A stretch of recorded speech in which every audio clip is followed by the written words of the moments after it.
Eu tenho sentido um peso no meu coração nos últimos anos para preparar, para ajudar a preparar a Igreja, né, para lidar com um tema que está aí, que está em todo lado, e aqui na Europa, no contexto da Suíça, não é diferente de Portugal nesse aspecto.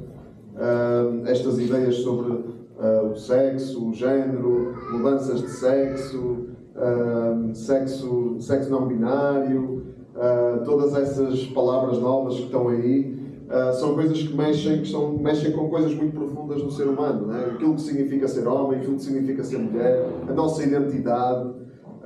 E é isso que o diabo, o nosso inimigo, está a atacar nestes dias. É coisas mais fundamentais do ser humano, a identidade do ser humano.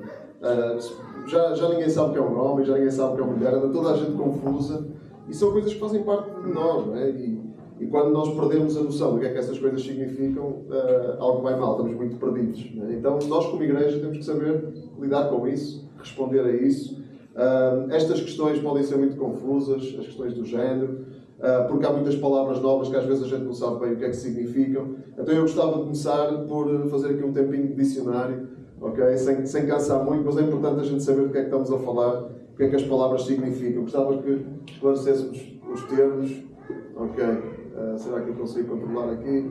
Pronto. Depois há um livro que eu tenho, que escrevi sobre este tema, depois vai estar ali atrás, não tenho muitos exemplares porque nunca vi tudo na mala, mas depois podem fazer encomenda e arranjarmos maneira de fazer chegar cá. Mas esclarecendo aqui os termos, também há um grupo no WhatsApp que eu partilho alguns conteúdos, vou partilhando alguns conteúdos, algumas novidades, mas aqui como não há net, também ninguém pode aceder ao grupo, não é? Mas depois mando para o Pastor Samuel e ele poderá partilhar. Não faço muito spam, é só mesmo partilhando algumas novidades, algumas notícias que saem. Então, sexo. O que é que significa a palavra sexo? Temos que começar pelo mais básico. Sexo significa traços fisiológicos que distinguem machos e fêmeas, segundo o dicionário da Associação Americana de Psicologia, que é a associação mais influente, a associação de psicologia mais influente do mundo todo. E eles, em 2015, no dicionário deles, colocaram esta definição: traços fisiológicos que distinguem machos e fêmeas.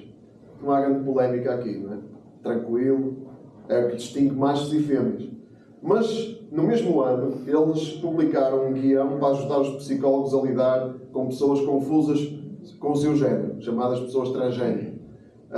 E nesse manual, nesse guião que eles publicaram, a definição que eles tinham era diferente.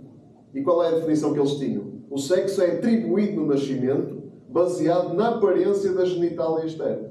Conseguem perceber a diferença entre uma definição e outra? Não tem nada a ver, não é? Na primeira, é uma coisa óbvia que toda a gente concorda, não é? É aquilo que distingue machos e fêmeas. Na segunda, o sexo é uma coisa que é atribuída. É atribuído por alguém. Alguém atribuiu no nascimento. Atribuiu uma coisa, podia ter atribuído outra. E é baseado numa aparência. Como se fosse só uma coisa aparente que pode não ser a realidade. É isso que esta definição quer dizer. Então já vemos que aqui há duas definições diferentes pela mesma organização e que há uma separação aqui entre a biologia e aquilo que eles chamam de aparência. E nós vamos já perceber porquê. É muito por causa desta palavra, desta questão do sexo ser inato, ou seja, nascer com a pessoa, ou ser atribuído por alguém. Essa é a questão. E esta palavra género, que veio substituir praticamente a palavra sexo. Hoje, raramente alguém diz sexo, é tudo género. E género, segundo a Organização Mundial de Saúde, significa sexo socialmente construído. Ou seja, é aquilo que são as crenças que a sociedade tem sobre o sexo, é o género. E, é verdade, há algumas crenças que as culturas têm sobre o sexo, muda de umas culturas para as outras. Há algumas coisas que mudam. Por exemplo, há lugares no mundo onde os homens usam saia. Né? E isso não é considerado feminino, é considerado masculino. Né? São culturas, são diferenças culturais. Há, de facto, crenças que são culturais. O problema é que essa ideia que o sexo é cultural passou a ser a única ideia. Agora é tudo cultural. Não há nada de biológico. E então nasceu este termo, isto são termos novos, dos anos 70, mais ou menos, estes termos, identidade de género, 60, 70. E identidade de género é o quê? Segundo, mais uma vez, a Associação Americana de Psicologia, é o sentimento íntimo de ser homem ou mulher, ou um género alternativo, que pode não corresponder ao sexo de uma pessoa atribuído ao nascimento ou às características sexuais primárias ou secundárias da pessoa. Ou seja, o que é a identidade de género? É um sentimento íntimo que cada pessoa sente sobre si própria. E esse sentimento pode não corresponder à biologia da pessoa. Pode não corresponder ao corpo da pessoa. É essa a ideia. E o que é que vale? O que é que vale? Vale aquilo que a pessoa sente. Vale o seu sentimento íntimo. Pode não corresponder ao seu corpo. Não interessa. É a identidade da pessoa. E o que é a identidade? É aquilo que a pessoa acredita e sente sobre si mesma. E então, estamos a ver que o que manda, né, nisto do género, hoje em dia, segundo a ideologia que temos hoje, é o sentimento. É aquilo que a pessoa sente sobre si própria. E ninguém tem nada a ver com isso. A não ser quando chega a hora de termos que dizer que a pessoa é aquilo que ela não é. Mas isso já vamos lá. Depois há o termo transgénero, que é o quê? São pessoas cuja identidade não está de acordo com aquilo que é tipicamente associado ao sexo que lhes foi atribuído no nascimento. Mais uma vez, esta ideia do atribuído. Uma coisa mais ou menos aleatória. Então, se eu nasci homem e se eu me sentir mulher, eu sou uma pessoa transgénero. E nem preciso de fazer nada. Só basta sentir. Houve um tempo em que a pessoa tinha que fazer cirurgias e tratamentos e ter uma determinada aparência. Esse tempo já passou. Hoje em dia, segundo esta ideologia, se eu me sentir mulher, eu sou uma mulher. Basicamente é isto. E então a questão aqui é, o que é que ganha? O corpo ou a mente? Se o meu corpo diz uma coisa e eu me sinto outra, o que é que decide aqui? Segundo esta ideologia, chama-se ideologia de género. A ideologia de género ensina o quê? Ensina que cada pessoa tem algo chamado identidade de género no seu cérebro, que pode ou não corresponder ao seu sexo biológico, e supostamente essa identidade de género é mais real do que a identidade biológica do sexo de uma pessoa. Ou seja, o que eu sinto é mais real do que o meu corpo. E isso, segundo a ideologia de género, a mente ganha ao corpo. O que ganha é a mente. Se eu me sentir alguma coisa no meu cérebro, não interessa o que é que o meu corpo diz, a minha mente é que ganha. Perguntamos nós de onde é que saiu esta ideia peregrina, bizarra. Não é? Como é que a gente chegou aqui? Como é que a nossa sociedade, de repente, acredita nisto? Há duas filosofias que estão na base, pelo menos duas, as principais, que estão na base destas ideias. E uma, ninguém diria que estava na base. O marxismo. E eu também tenho um livrinho sobre isso, que se chama Como Estamos de Marxismo. Nós não temos essa noção, mas esta ideologia marxista, que parece uma coisa só da política e do comunismo, e que já ficou para trás, já ninguém fala disto, mas esta filosofia está na base da ideologia de género. Como? Eu vou explicar. O marxismo é uma filosofia simples. Não é? O que é que diz o marxismo? Diz que Karl Marx, diz que as desigualdades sociais são a raiz de todos os males. Qual é o problema todo da humanidade? É uns terem mais, outros terem menos. É daí que nascem todos os problemas da humanidade, segundo Marx. Se todos estiverem tudo igual, é daí que depois vem o comunismo, se todos estiverem tudo igual, está tudo bem. Resolve os problemas todos da história. E a história é isto. A história é uma luta entre os oprimidos e os opressores. E os oprimidos são os que têm pouco, não é? Segundo Marx era o proletariado, e os que têm muitos são os opressores, são os ricos, era a burguesia. Qual é a solução de Marx? É basicamente, passo a expressão, partir a louça toda, fazer uma revolução, destruir os ricos, tirar o poder todo aos ricos, instalar uma ditadura do proletariado, dos oprimidos, e vamos ter uma sociedade perfeita, segundo Marx, a utopia que é o comunismo. Era este o objetivo. Foi tentado, falhou redondamente, morreram centenas de milhões, mais de uma centena de milhão de pessoas, mas ainda há quem acredite nisto. E para Marx, agora vamos chegar à ideologia de género. Para Marx, qual era a raiz de toda a opressão? Onde é que começava toda a opressão? Onde? Na família. Onde é que começava a opressão? A primeira opressão é a opressão do sexo feminino pelo masculino. E onde é que se começa essa opressão? É na família. O marido oprime a mulher. O marido que é mais poderoso, o homem que é mais poderoso oprime a mulher. E esta é a ideia toda que está na base do feminismo. O homem é o opressor da mulher. E o que a mulher tem que fazer é libertar-se da opressão do homem. E o amigo de Marx, o Engels, escreveu esta frase: a família moderna contém em germe não apenas a escravidão, como também a servidão. Encerra todos os antagonismos que se desenvolvem mais tarde na sociedade e no Estado. Ou seja, tudo começa ali na família. É lá que começa a opressão e depois isso vai se traduzir no resto da sociedade. Era isso que ele dizia. Então, o pensamento marxista traz essa ideia. E o que é que nós temos hoje? Na ideologia de género, essa ideia de que existe homem e mulher é uma ideia que, segundo a ideologia de género, que está na base da opressão também. Qual é o objetivo? É deixar de haver homens e mulheres, né? E então acaba-se com a opressão. Como é que a gente deixa de ter homens e mulheres? O que é que dá origem a homens e mulheres? É o quê? É a biologia. Então a biologia, para o marxismo moderno, já não é aquele marxismo da política e das revoluções que falhou redondamente. Hoje o inimigo é a biologia. Se nós conseguirmos acabar com o sexo, com homens e mulheres, e se não houver nada disso, então não há opressão. Ninguém oprime ninguém. E então a guerra é contra a biologia, contra a própria biologia. É uma revolução cultural, por isso é que se chama marxismo cultural.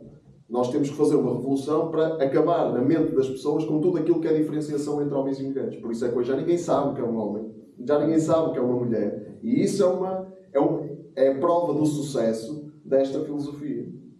O facto de haver essa confusão. É exatamente esse o objetivo. E esta é uma das filosofias que está na base da ideologia de género. E, por exemplo, uma demonstração dessa revolução, este homem, que vive como se fosse uma mulher, é um ator, a quem chamam atriz, e ele escreveu isto no Twitter, não, era Twitter, agora é X. O que é que ele escreveu? Se uma mulher tem um pênis, o seu pênis é um pênis biologicamente feminino. Ok? Irmãos, não sabiam, ficam a saber. Deixem isto entrar. E houve uma publicação LGBT que pegou nisto e explicou o raciocínio. Qual é o raciocínio por trás disto? O raciocínio é este. Mulheres trans, ou seja, homens, são mulheres. São mesmo mulheres. Então, os corpos de mulheres trans, ou seja, homens, são corpos de mulheres. Então, os pênis de mulheres trans são pênis de mulheres. Esta é a lógica.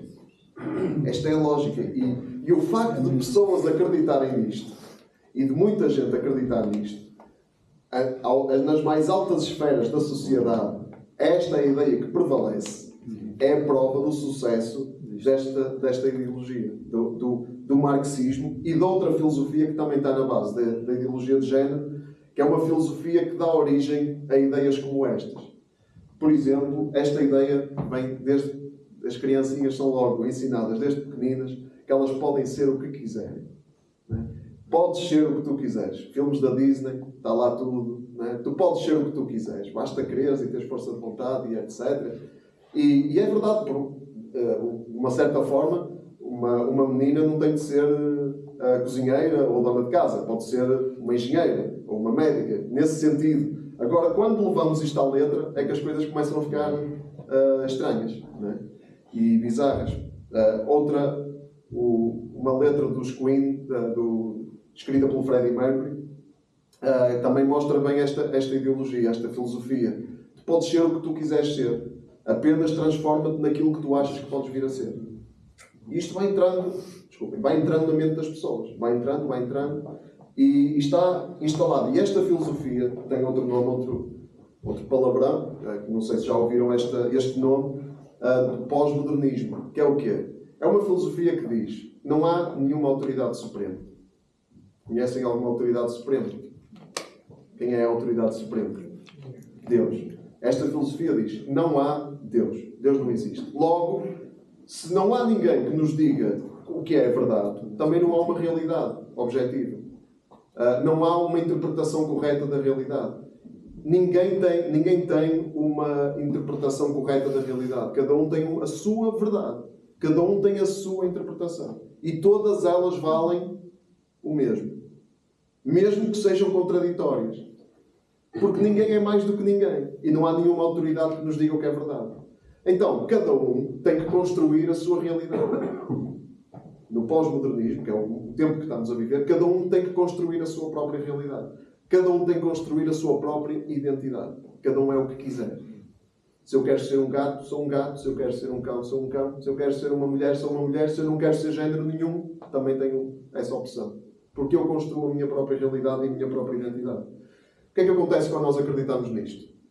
Mesmo a sério, que é aquilo que as pessoas acreditam hoje. Coisas más acontecem, mas mesmo muito más. Tem um vídeo que podemos ver de uma menina que acreditou nisto e que destruiu a sua vida, mas que hoje é uma ativista e que está a dar o seu testemunho e a despertar para esta realidade. Vamos ver só o vídeo. Over the past decade, there has been as high as a 4,000% increase in children being referred to so-called gender clinics across the United States. I was one of these children. My name is Chloe Cole, and I am an 18-year-old former transgender child. I transitioned from the age of 12 up until 16 when I realized all was a lie. My story is cautionary tale. Children and parents across the country have been caught off guard by gender ideology. Discussions about transgenderism and gender identity went from being a relatively benign social oddity to a doctrine that has invaded nearly every academic, medical, and educational institution, seemingly overnight. How did we get to this point? How did we get to the point where nearly every pediatric institution in the country considers it best practice to remove the healthy breast tissue of children while administering drugs typically used to chemically castrate high-risk sex offenders? Raising these important questions is not bigoted, and the refusal of activists to give straightforward answers should be seen as a major red flag. People across the entire political spectrum who believe that this practice is morally wrong have been told that they are fascists or bigots for even questioning this atrocity. Others have been convinced by self-proclaimed gender specialists that this is the only treatment that will not end in your child committing suicide. I believe Americans deserve to know the truth about this radical and perverse ideology, marketed as necessary and life-saving healthcare. I was only 12 years old when I told my parents that I was a boy. Like many parents in that situation, they didn't have a clue what to do. They were scared and desperate for answers. They wanted what every parent wants for their child, for me to be okay and thrive.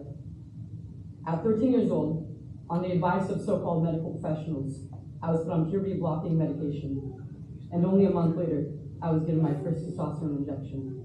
The gender clinic presented my parents with the classic false dichotomy regarding children with gender dysphoria. Would you rather have a dead daughter or a living son?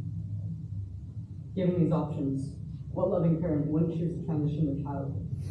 Scared for my life, my parents were prepared to sign anything the doctors asked. This was not informed consent.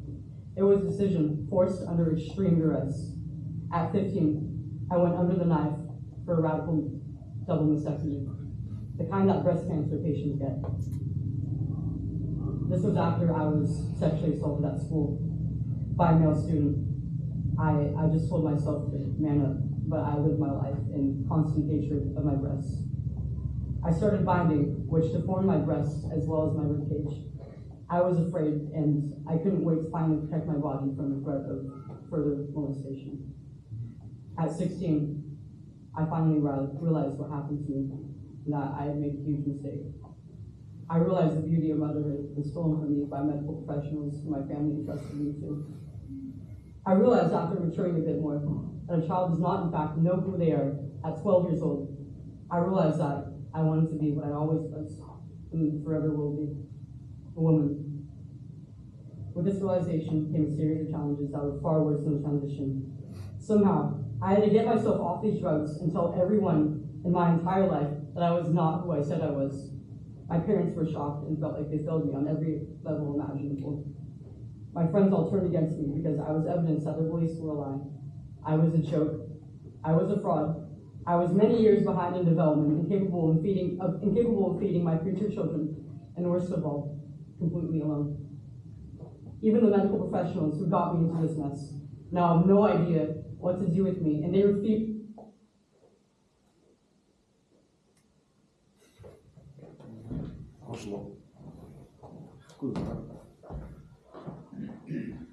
Sim, porque não se encaixa na agenda, não é?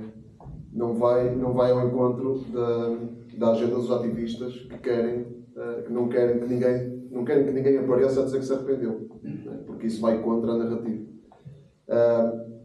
Então, esta ideia de que nós podemos ser o que quisermos e passarmos isto para as crianças desta maneira e expor-las a conteúdos onde isto lhes é passado, molda a mente, né? E como esta menina, né?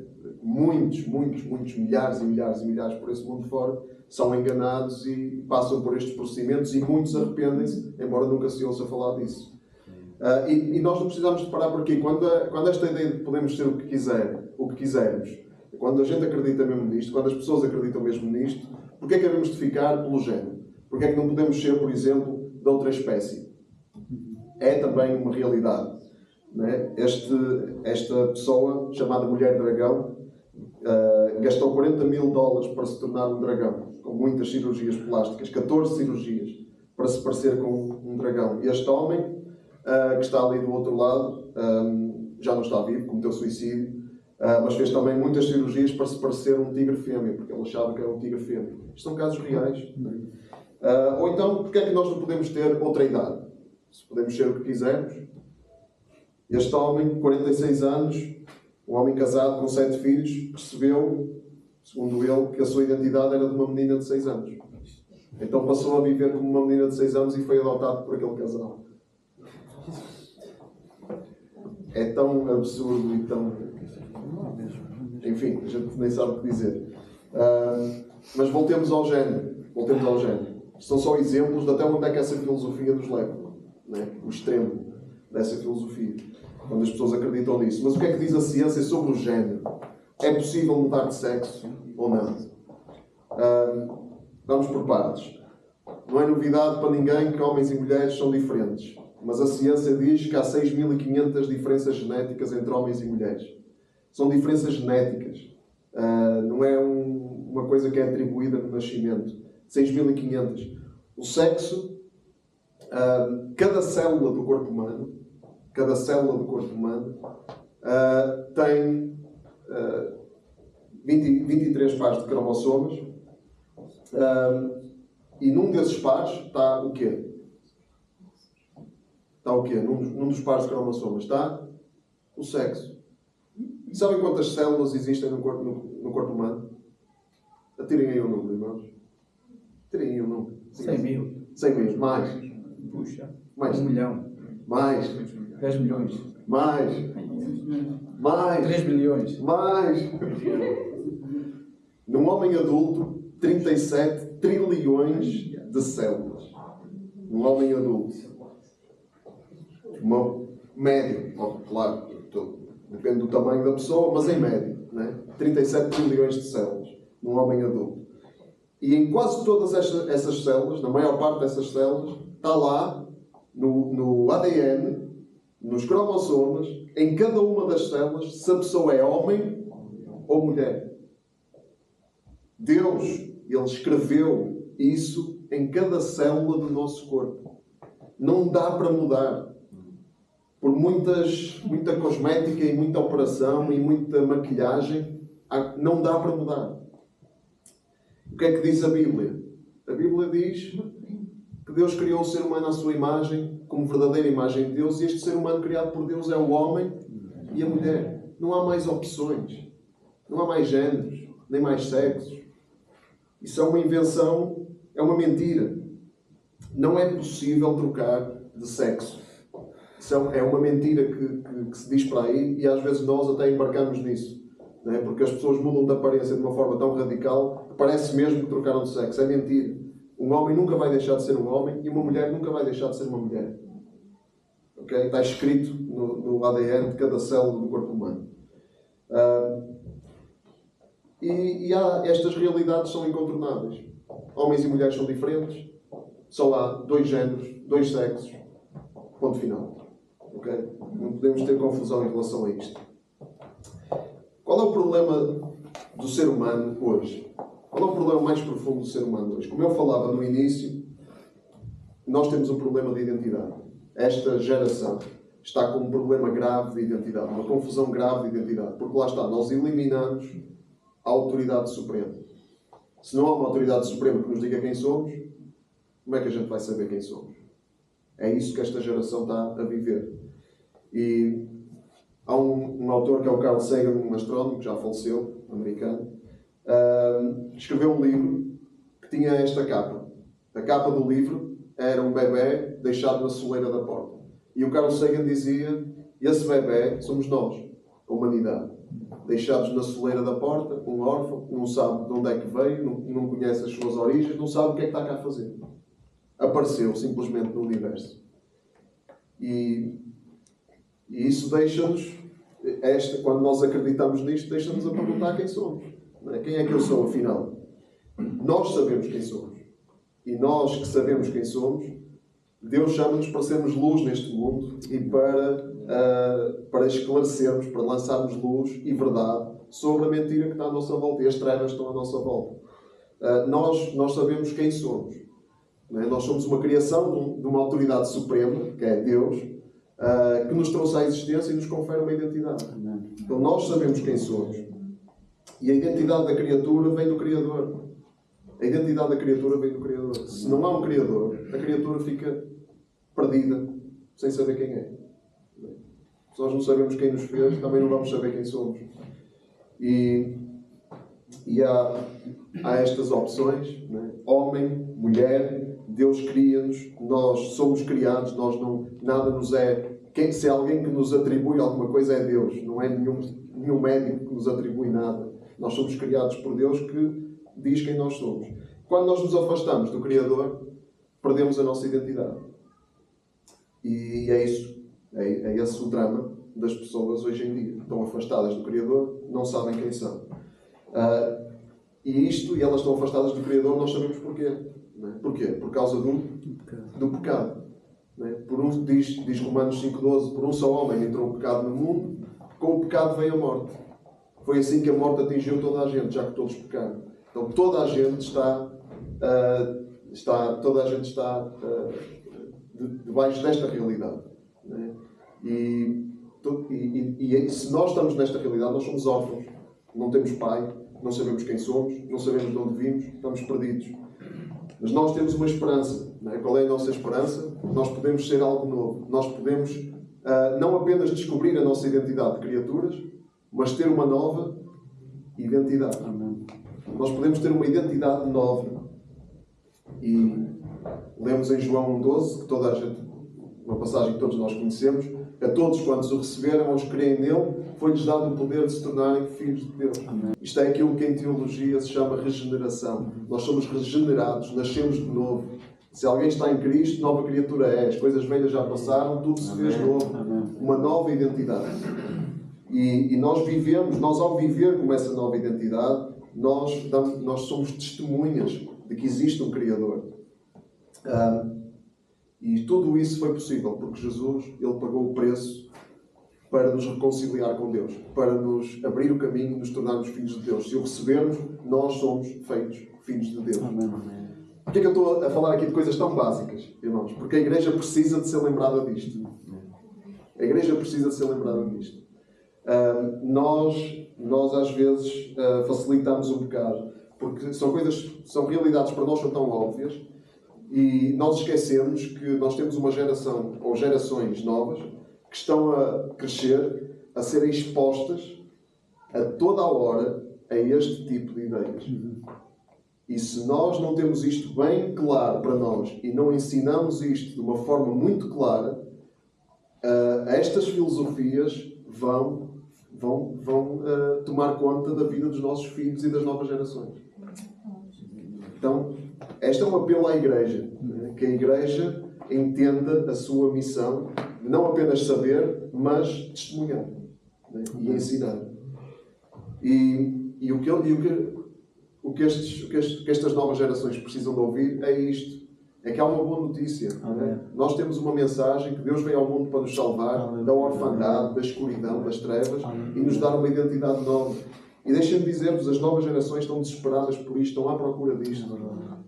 E tenho lido artigos sobre uma abertura maior das novas gerações à fé cristã. Na Europa.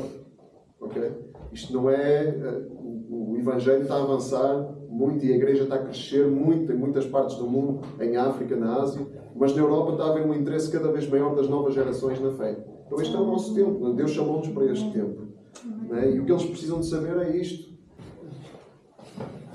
Como é que nós cristãos agimos perante esta ameaça? Né? Isto é uma ameaça aos nossos valores. Se nós falarmos alguma coisa contra isto, somos transfóbicos, somos homofóbicos, somos de extrema-direita, somos fanáticos, e há perseguição. Né? Há perseguição e é preciso ter muito cuidado. Como é que nós respondemos? Mas nós, claro que não somos movidos pelo medo da perseguição, não é isso que nos move. A Igreja sempre foi perseguida e isso não nos mete medo. Né? Agora, nós precisamos de saber como é que nós nos posicionamos perante isto à maneira de Jesus. Nós queremos ter um testemunho de Jesus. Não queremos entrar em atalhos, queremos ser testemunhas de Jesus. Diz como é que a gente se posiciona. Uma das coisas que é preciso ter cuidado é com a política. Nós vemos os nossos valores a serem ameaçados, aparecem aí pessoas a dizer que vão resolver o problema politicamente e se calhar até vão contribuir para isso. Agora, nós não nos podemos deixar seduzir porque o nosso reino não é deste mundo. Não faz mal, não há problema nenhum em ser simpatizante do partido político. Não há problema, não estou a falar nada contra isso. Mas não é essa a nossa arena principal. Essa não é a nossa arena principal. O nosso reino não é deste mundo. Então nós não nos deixamos seduzir por promessas de que vão consertar isto tudo. Isto não vai ser nada consertado. Okay? O mundo jaz no maligno. O diabo é o príncipe deste mundo. Ele é o Deus deste mundo. Então não é nenhum político que vai resolver o nosso problema. Okay? E também não estamos à espera que eles venham resolver. Nós temos a solução para todos os problemas da humanidade. Okay? E não nos podemos deixar apanhar, nem misturar por essas ideias que vemos para aí. Né? Promiscuidade, a mistura que não é saudável entre o Evangelho e a política, entre a Igreja e a política. Nós hoje em dia temos esta agenda a avançar, e temos movimentos de reação. Temos movimentos que se levantam contra estas ideias. Estamos numa guerra cultural e uma guerra política no mundo ocidental, hoje em dia. E nós, muitas vezes, o que nós fazemos é meter-nos num lado da barricada e aliamos e metemos-nos nessa guerra. Mas essa guerra não é a nossa. Essa guerra não é a nossa. A nossa guerra é espiritual. Não é contra seres humanos, não é contra carne e sangue que nós temos de combater. Mas é contra os poderes espirituais da maldade e das trevas. Ok? E quando nós fazemos isso, quando nós nos metemos num dos lados da barricada e entramos nessa guerra, nós estamos a comprar aquilo que o James Mumford, que é um cristão, é um autor cristão, ele chama de ética de pacote. Ou seja, compramos um pacote, metemos num lado da barricada, compramos um pacote de ideias. Nessas ideias estão algumas boas, mas nesse pacote também estão algumas ideias más.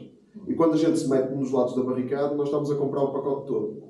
E estamos a dar a mensagem às pessoas à nossa volta que elas, para serem cristãs, têm que comprar este pacote.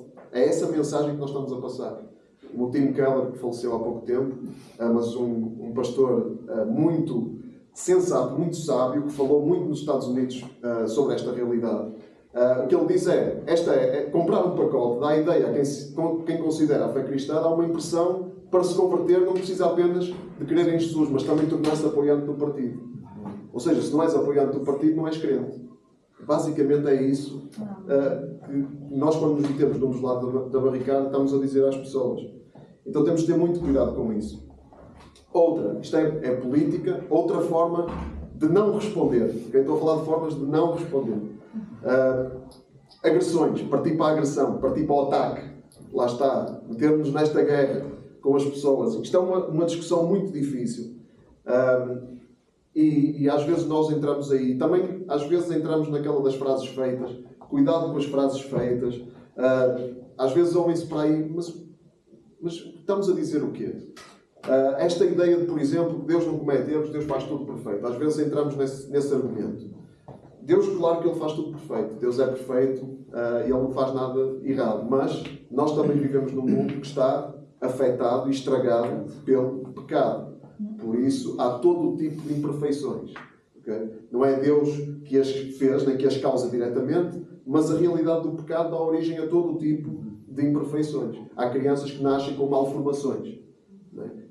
Não há nada que diga, não há nada que diga que as crianças meninos que começam desde muito cedo a brincar com coisas de menina e a dizerem que são meninas e a quererem vestir roupas de menina, não há nada que diga que isso é genético. Nada. Mas também não há prova nenhuma que não seja. Nós não sabemos. A verdade é que não sabemos. Provavelmente não é. Né? Provavelmente não é. Há outros fatores, como a Chloe estava a dizer, que foi abusada e etc. Mas isto não acontece em todos os casos. Agora, é possível que as pessoas nasçam com estes problemas? Todos nós nascemos com disposições pecaminosas. Agora, o facto de eu sentir alguma coisa significa que eu tenho de agir com base no que eu sinto? Não. O facto de eu nascer com uma certa predisposição não significa que eu devo seguir essa disposição. Como alguém que se sente atraído por pessoas do mesmo sexo não é obrigado a agir com base nessa atração. Uma coisa é eu sentir coisas, sentir impulsos. Outra coisa é eu agir com base nesses impulsos. Eu sentir impulsos, eu sinto muitos impulsos. Se eu resistir a eles, eu não estou a pecar. Agora, se eu agir com base nesses impulsos, aí sim eu estou a pecar. E o facto de eu sentir impulso, às vezes apetece-me mentir. E porque me apetece, agora eu tenho que fazer. Não. Isso não me dá licença para fazer.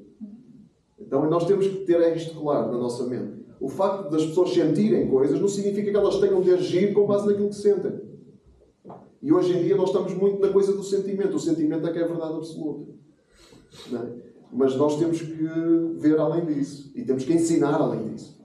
Não é?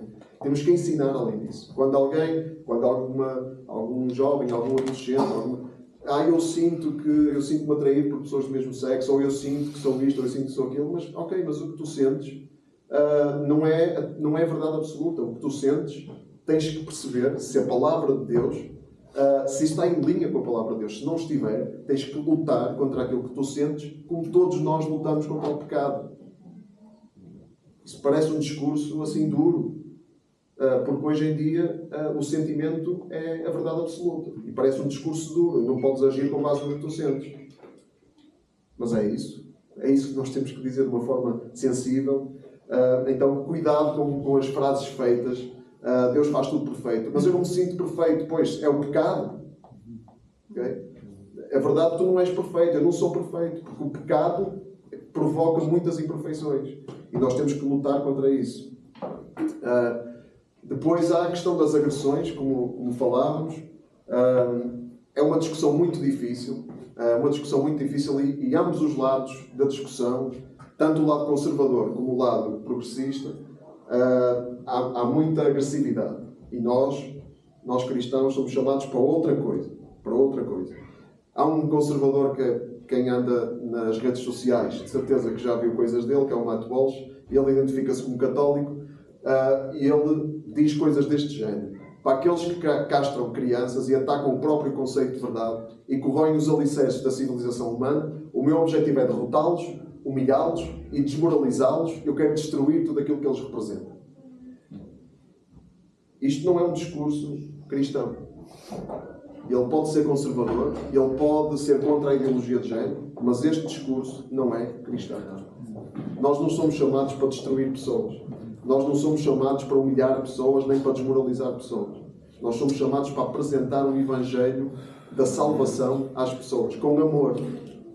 Com amor. E do outro lado, claro, do outro lado já sabemos que há muita agressão também, né? Nesta publicação muito progressista, é aquela ideia que nós falámos no início. A ideologia de género é uma teoria de ativistas religiosos de extrema-direita. Então, quem fala de ideologia de género é logo rotulado, né, como um fanático religioso de extrema-direita, racista, homofóbico, transfóbico, fascista, neonazi e intolerante e muitas outras coisas. Não é? E nós, como é que a gente se posiciona nesta guerra? Nós temos outra forma de agir.